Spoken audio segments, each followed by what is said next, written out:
SSIG. Now we have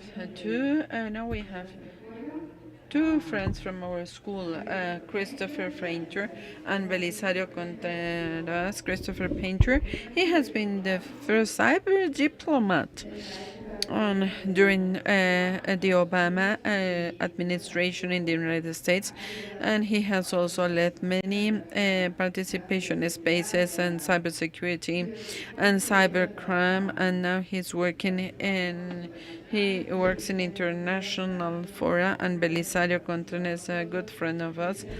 He always participates with us. Belisario was with us when we organized this school twice the United Nations, the Organization of American States. He is always in person. I will now switch into English. In Mexico, nice morning here in springtime in Mexico, and I hope that you're doing well.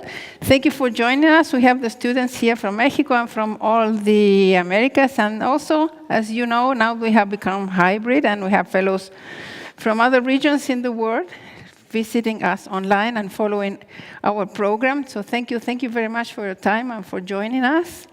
And I have asked especially Belisario to have a conversation with you, Chris. As you know that you are very good friends and you know each other from a long time. And maybe I'm thinking about the different format of this, not myself making questions to you, but you interacting among yourselves. And Chris, if you can let us know the news about different negotiations and meetings around the world about cybersecurity, cybercrime, and Belisario organizes very, very interesting meetings in Latin America and North America and Europe about also cybersecurity. So you are the best persons to interact and let us know the news about what you know best.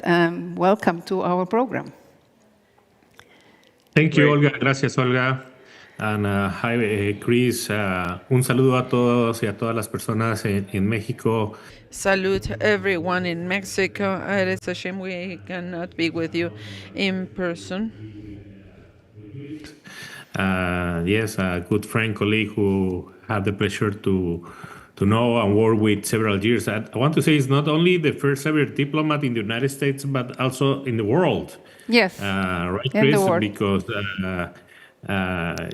you are the father of this. So I think we will be able to learn, and I always learn a lot from Chris when I talk to him, and I'm hope that you will be able to learn a little bit more from this conversation. But Chris, I don't know, we'd like to take this opportunity. There are many things going on in the United States and the world. And you create the SSIG, you were the coordinator, the State Department, now what has become a bureau. How do you see the international cyber arena? The State Department is changing. The bureau will still exist, but now they're splitting. The U.S. is right now reorganizing, or there is an executive order about, a strategic view about international organizations. At the same time, the U.S. has played a big role on international norms, something that you have been heavily involved. So how you think these things are going to be evolving? And I'm curious to pick your brain on this. Well, thank you, Belisario. It's great to see you again, Belly, and Olga, you as well. I think I've been doing the South School now, I don't know how long, at least 10 years, I think. Yes, and I'm sorry I can't be in Mexico with all of you, which would be very nice. It's always better to get out of Washington for a while, especially. But sadly, I'm here. And I'd say, look, there's a lot going on, both in the world and the United States, and the interaction between both of them. As you mentioned, we created the first diplomatic office at a high level for cyber issues, a range of them, not just cybersecurity, but issues relating to internet governance and human rights and other issues.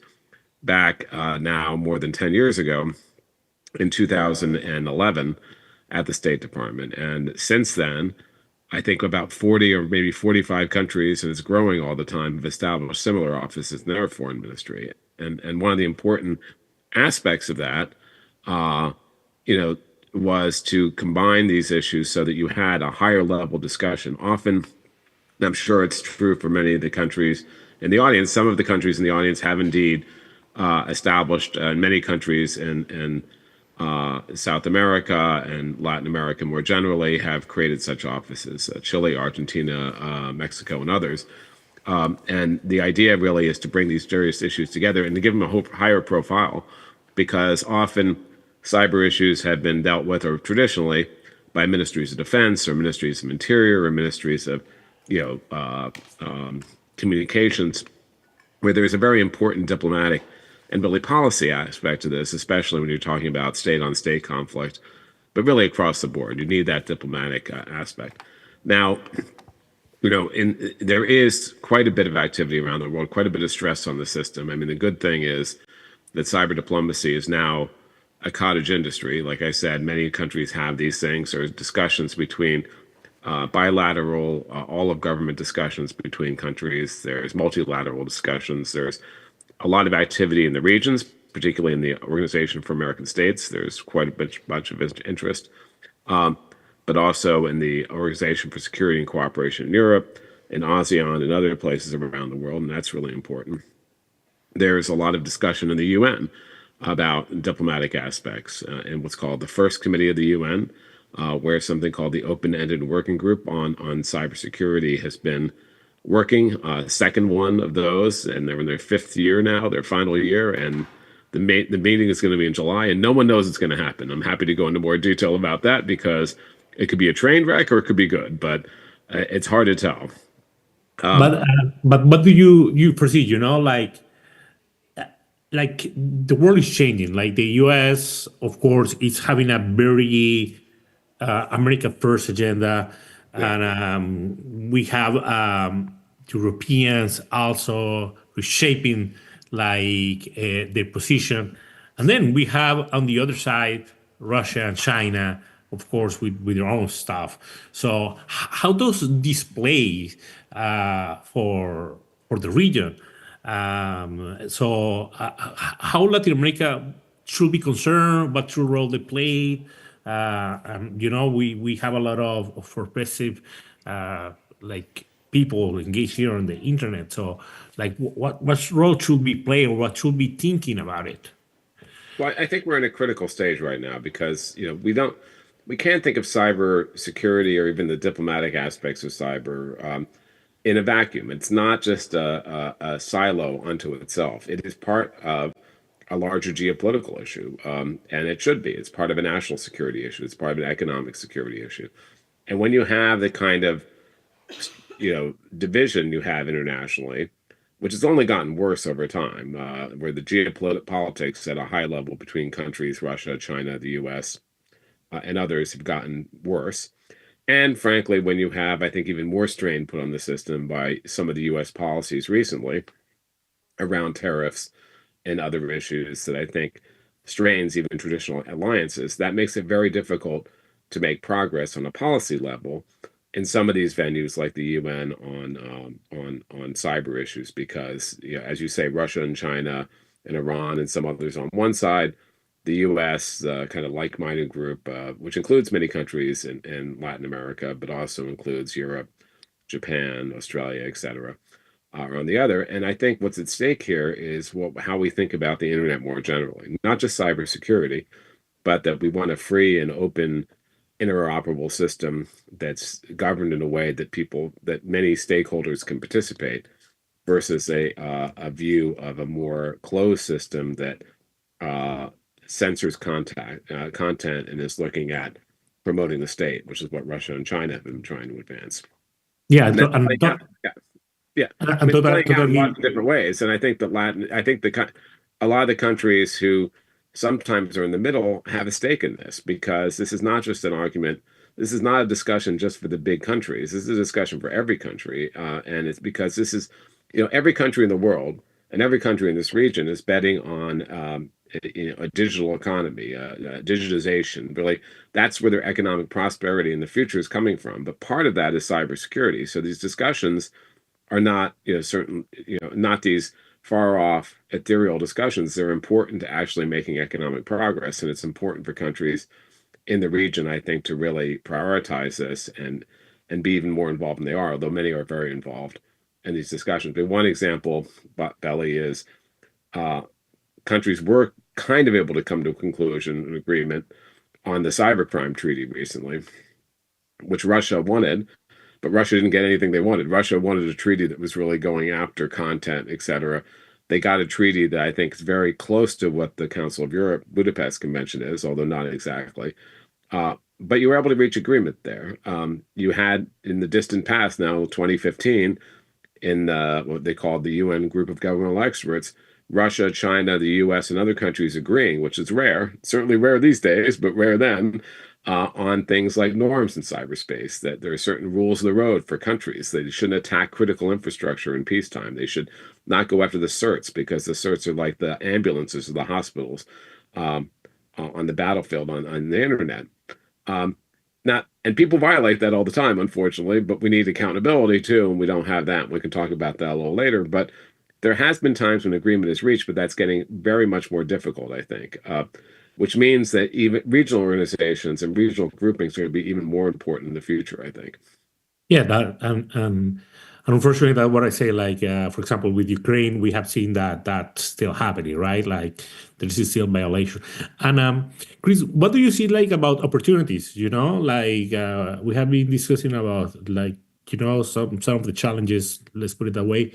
But what about the opportunities for emerging economies, emerging countries, and countries like Mexico, which are, I would say, more developed, more relevant in the international arena? Mexico probably is one of the most or the most important trade partner for the United States, geopolitically very important around the world for its position, for all, like, it's a key diplomatic actor around the world.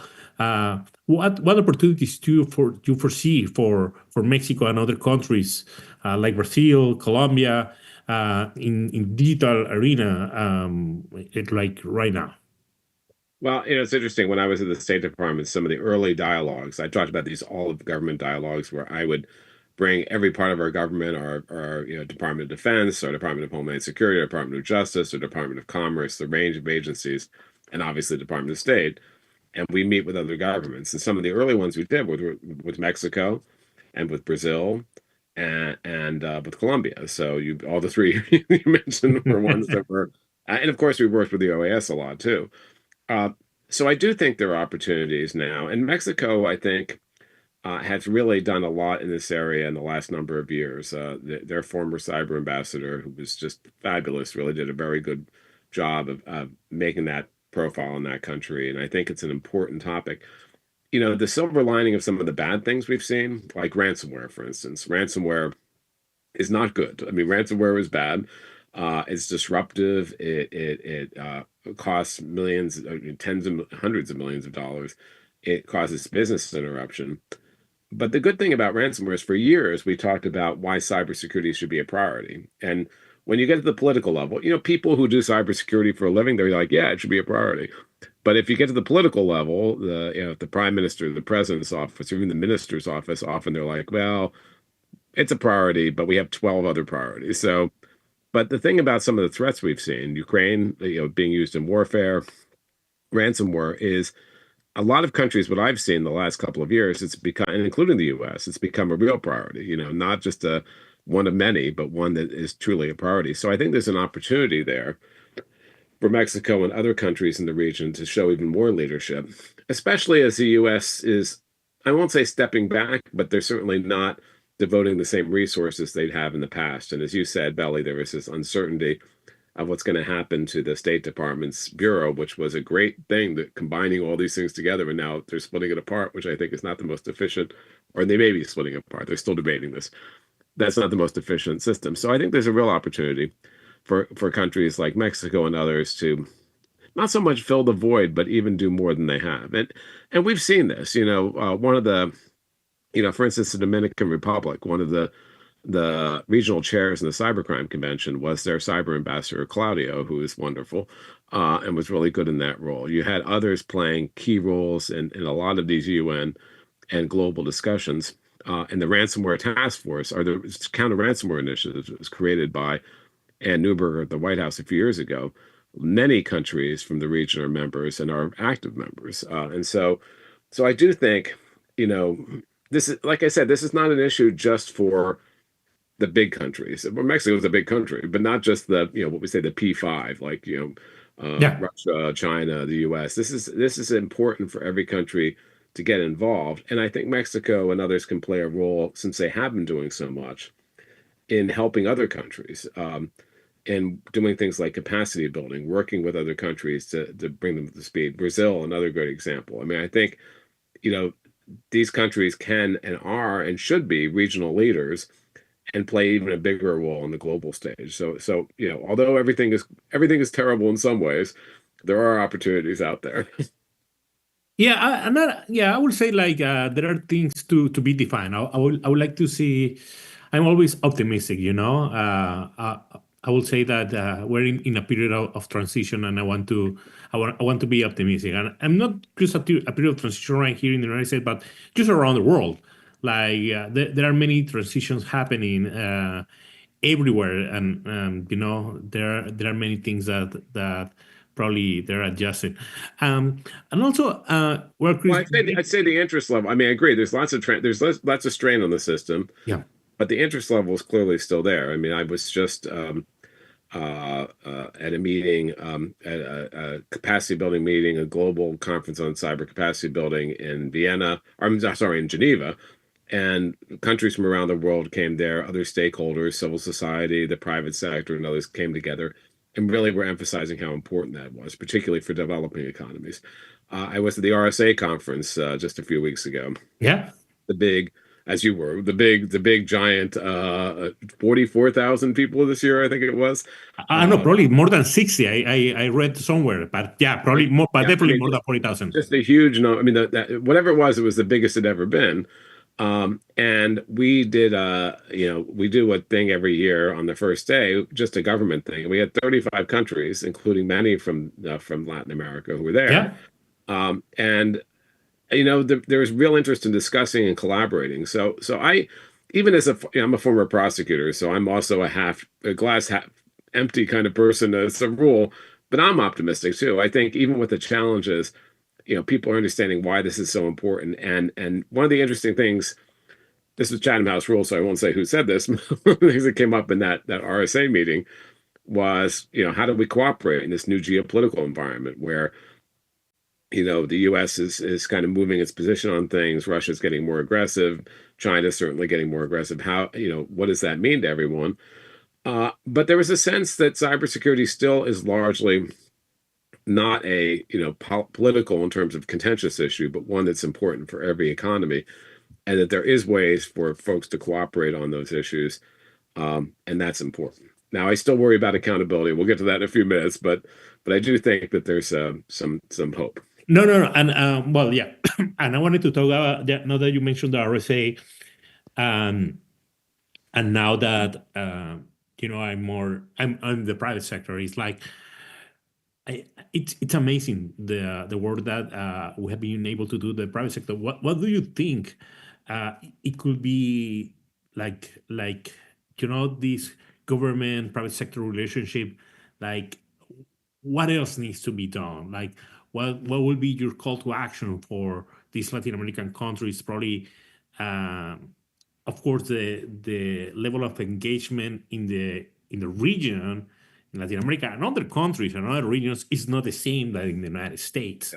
What is your recommendation to them, like to one day be at the same level? Yeah, well, even in the U.S., it's been sort of a struggle. I mean, we use the term public-private partnership like a mantra sometimes, and it's great to say it, but it has to mean something. And what I think it means is really being able to share actionable information back and forth in a more seamless manner to team up on things, both operational things and policy things. And lots of countries, they have a different way of looking at the private sector and civil society. They don't really involve them as much in policy, but that's changing too. Lots of countries in the region have now done national strategies for cyberspace, and I always look at that as the foundational building block. That's before you do almost anything else. You need that strategy to help move you along. But many countries, and as part of OAS and other initiatives, have now done that, and so that's great. But part of those strategies have talked about, they've been developed not just by the government, but with the private sector and civil society. I think that's important.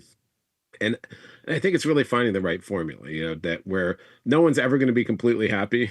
It's never going to be completely transparent. The government's not going to, again, I won't say which country in the region I had this discussion with, a big country in the region at one point years ago. We were talking about why multi-stakeholder was important.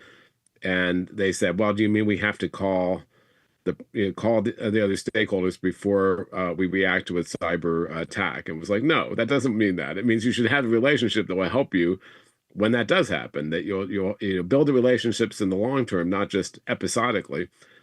And Belly, I think you're right. Different countries are in different levels of that maturity. Yet on the private sector side and the civil society side, I think they need to communicate what they want from government, and government needs to do that more clearly, but back and forth. It's still a work in progress, I think. In some of the big UN systems, though, they weren't built for other stakeholders. And for instance, we're seeing in what's called the UN Open-Ended Working Group I mentioned, there are some private sector and civil society folks there, but many of them were blocked by Russia. And so that's not the best answer, because if you're talking about cyber policy, even when it's about among states, you need those other stakeholders there. Otherwise, you're not going to get the right result. So, I think we've said this for many, many, many, many years. There's been very good examples. There's been bad examples. I think people can learn from both the positives and negatives in the U.S., frankly. But I don't think there's a magic bullet or a magic formula. I just think that, people need to really work on it and recognize the value added. And I think there is real value added between those partnerships, both at a regional level, certainly on the CERT level, and even at a policy level and a higher government level.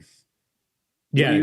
What are you saying, Bali? I mean, you used to be more in a governmental organization, and now you No. And I love that. I would say I love my time at the international organization. I built a lot of stuff in LATAM, from the OAS, but I also love what I'm doing right now from the private sector. We're still engaged with the governments, but probably from another capacity. I'm trying to work more, building these public-private partnership models. Trying to unify more or get closer the private sector to the governments, and try to provide more action to the table. I recognize, and this is with all due respect, that sometimes government have their times, particularly in Latin America. Like sometimes it takes like a little bit longer to do certain things. But I wanted to go back to that comment that you mentioned, that, for example, that Russia blocked these working groups. And I find it very relevant because I want to link with the attribution and accountability. Many of the attacks or incidents comes actually from Russia or China. That's something very well known. Not necessarily directly from the government, from the state, but from groups, sometimes sponsored, sometimes not. So on that question about attribution, there are a lot of technical and political hurdles. How the governments and the companies we can improve, this accountability issue, because there are a lot of legal and political issues involved. So if a major government agency or if a major company, in Mexico or in another country gets an incident, how we handle that? How we do the attribution? How we find the person behind? Even if we have suspicions, even, and you're a prosecutor, you put famous people in jail. So they were guilty, though. yeah, I'm not saying no, but you're the best one to. to Yeah, I mean, so accountability for individuals, for criminals, is putting them in jail, right? That's wherever they are, and there are challenges of that because a lot of cybercrime is transnational. Um, Another challenge is when countries act as safe havens for criminals, like Russia has for a lot of the ransomware groups, for instance. So you can't get them easily. So that's a challenge, and that's a nation state aspect. For states, there's several aspects of your question. One is the attribution question. Um, and even as a criminal prosecutor, my standard was beyond a reasonable doubt. It wasn't beyond all doubt. It wasn't mathematical proof. And it's funny when you talk to the Russians, they want mathematical proof. They want a mathematical proof, which never exists in the real world. It just doesn't happen, and for most things. And they also want to see all the evidence. And the reason they want to see all the evidence is they want to see how so they can do it better the next time. So they can evade it. So that this has always been a challenge going back to when President Obama called out North Korea for the Sony picture hack, and we released more evidence than we ever had before. And we had Russia and China saying, of course, that's false. And then 3 years later, there's a 161 detailed page complaint that came out, and even some of the naysayers, I mean, not Russia, but many of the naysayers were like, yeah, it was definitely them, definitely North Korea. So attribution is not impossible. And there's different kinds of attribution. There's technical attribution, the evidence you have tracing it back. You look not just at the digital footprints, but you look at,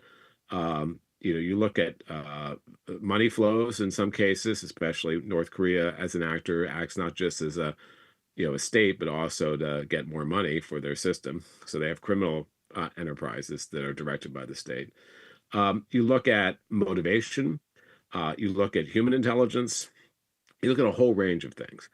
And often for the big events, we know who did it. It may not be immediate, but within a few weeks, we're able to pinpoint it. And yes, the U.S. maybe has better attribution capabilities because of its system and its intelligence, et cetera. But that's something we need to and have been sharing more with other countries, especially when they've done this thing, which has been pretty frequent, recently, joint attribution, which a number of countries coming together and saying that country did it.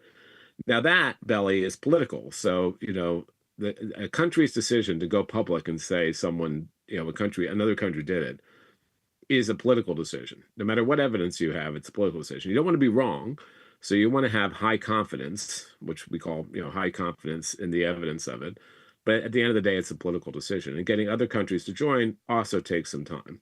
So we've gotten better at that. And we have these rules of the road, the norms, et cetera, that I mentioned. And we have countries calling out violations. But we don't have that as the consequences afterwards.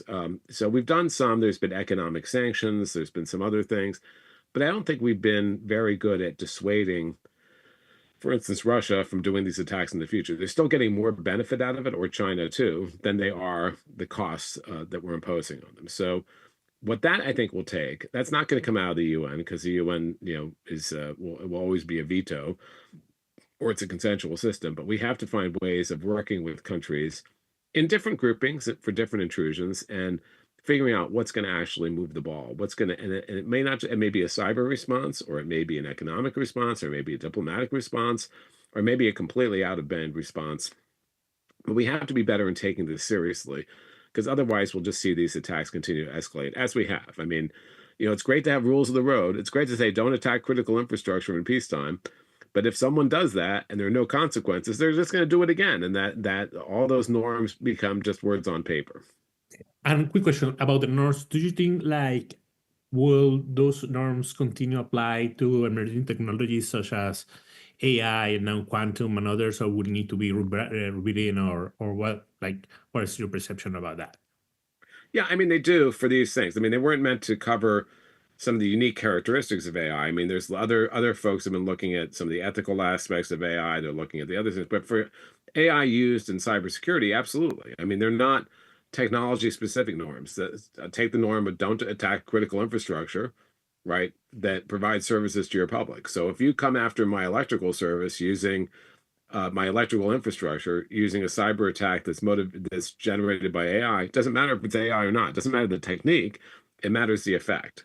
And so I think that they should be durable to deal with those new technologies, which, as you know, Belly, especially because you were at RSA, everyone talks about AI all the Yeah, time, and they maybe not always agree with what they mean, but it is true that I think AI is enabling greater attacks and more scale to the attackers, but it's also helping the defense. So it's not clear where that's going to go in the long run. Right now, it's sort of a cat and mouse game where each side is using it and will continue to use it. correct.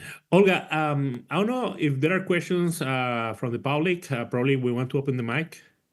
Thank you very much, Belisario and Chris. You made my dream come true. I imagine exactly this very nice dialogue in between these two fantastic experts, and you made it perfectly fine. I mean, that was it's like you were here, although you see, your image is bigger than you were sitting here in our living room. So thank you very much for that. Before open to questions to our fellows, Belisario, you're doing a great job doing this fantastic meetings in between, as you said, private sector, public sector. Can you give us more insights about how do you foresee it? What are the results that you are receiving after all the activities that you're doing? Yeah, look, Olga. Well, basically, from Venerable, we support and coordinate the Center for Cybersecurity Policy and Law. Over there are several initiatives. One of those that I created is DG Americas Alliance. It started basically with the purpose to develop the digital and cyber ecosystem. We started with just a handful of companies. Now we are 20 companies. We're trying basically to accelerate, to grow the digital and cyber ecosystem. As I said, we do that through approaching to government actors, legislators, and key private sector. We do that through research and outreach, through certain key strategic initiatives and specific forums. This year, for example, we just had an exchange of best practices between the US and Mexico. We had a roundtable at Davos. We launched a position paper about the need to promote ISACs. We're about to launch a paper on the threats to the financial sector, which actually is going to be launched in Mexico on June 17. So for those who wants to join us, please join us.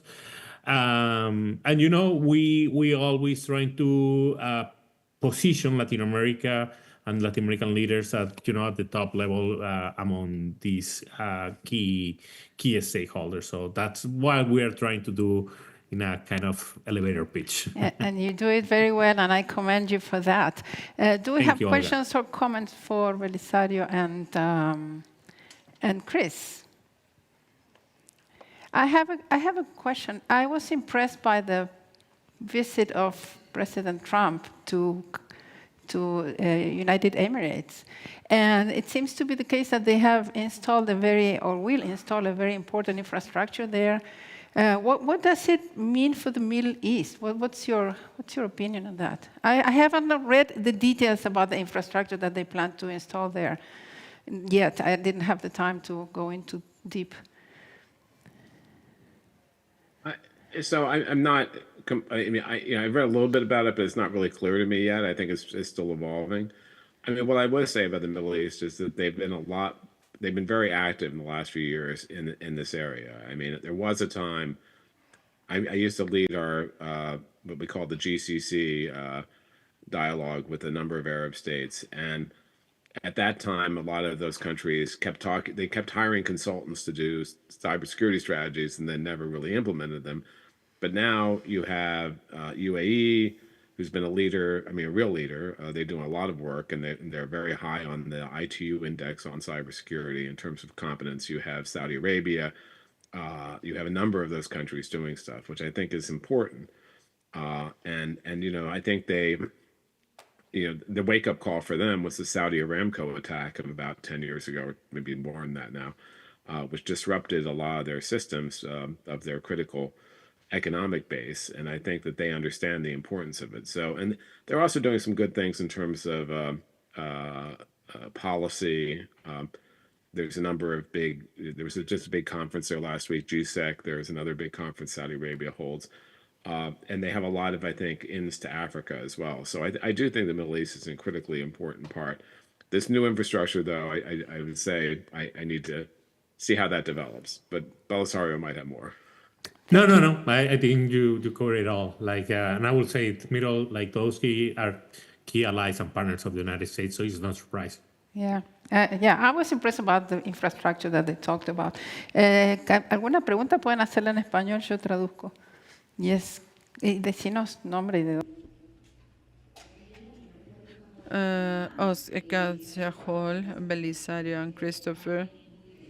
Thanks for this very interesting panel, both. I would like to know what is your understanding of the facts about the facts, the repetitive facts in Europe. We see in Europe the situations speaking about electricity, power, because all this takes to lack of connectivity. 2 days ago, I saw some news. There was a situation with the telephone companies. People speak about attack vectors against critical infrastructure of the country, and how are we doing in Latin American countries to deal with situations like this?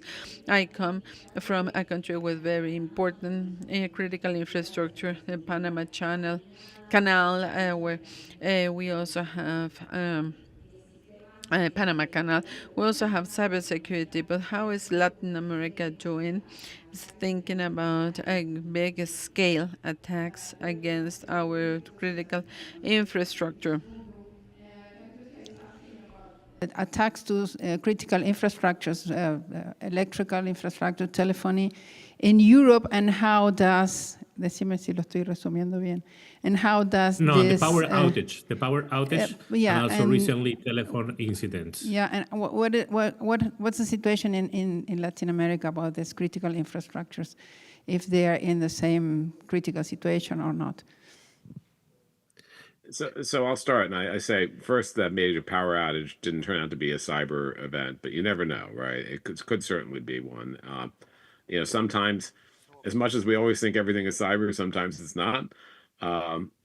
Years ago when the BlackBerry service went down, we all thought it was cyber, but it was, or like an attack, but it was them updating their software, and it was a glitch. So sometimes it's not an attack, but there are weaknesses in these systems. There are vulnerabilities in the systems. All critical infrastructure now is run through computer systems. It's very seldom that you have the old like analog system. Sometimes you have them as backup, which you probably need sometimes. But digital controls all of these things. And that makes them susceptible to attack by nation states, by terrorists, by criminals, and others. Different motivations of all those groups, but it doesn't mean they wouldn't attack them.